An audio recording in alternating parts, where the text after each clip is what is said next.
Hi అండి. అందరు బాగున్నారు కదా. ఈరోజు గ్రీన్ చికెన్ ఎలా తయారు చేసుకోవాలో చూద్దాము. ముందుగా చికెన్ తీసుకొని శుభ్రంగా కడుక్కొని పక్కన పెట్టుకుందాము. ఇప్పుడు ఒక మిక్సీ జార్ తీసుకొని అందులో పుదీనా, 15 పచ్చిమిరపకాయలు, ఇలాచీ, లవంగ, చెక్క, మెంతులు, ధనియాలు అన్నీ వేసుకుందాము. కొత్తిమీర వేసుకుందాము, బిర్యానీ ఆకు వేసుకుందాము, గసగసాలు, పెరుగు, అల్లము, ఎల్లుల్లిపాయలు వేసుకొని పేస్ట్ చేసుకొని పక్కన పెట్టుకుందాం. ఇప్పుడు ఒక ప్యాన్ తీసుకొని 2 స్పూన్స్ ఆయిల్, జీలకర్ర వేసుకొని ఆ పేస్ట్ అందులో వేసేసుకొని కలుపుకొని మూత పెట్టుకుని ఉడకనిద్దాము.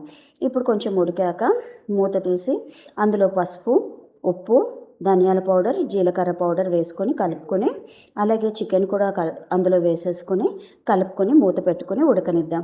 ఇప్పుడు కొంచెం ఉడికాక అందులో కొన్ని నీళ్లు వేసుకొని మళ్ళీ కలుపుకొని మూత పెట్టేసుకొని ఉడకనిద్దాం.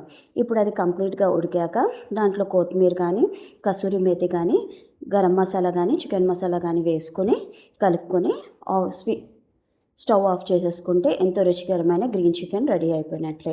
ఈ రెసిపీ ఎంతమందికి నచ్చిందో కింద కమెంట్ చేయండి. అలాగే మా రెసిపీస్ కనుక మీకు నచ్చినట్లయితే లైక్ చేయండి, షేర్ చేయండి, ఫాలో చేయండి, కమెంట్ చేయండి.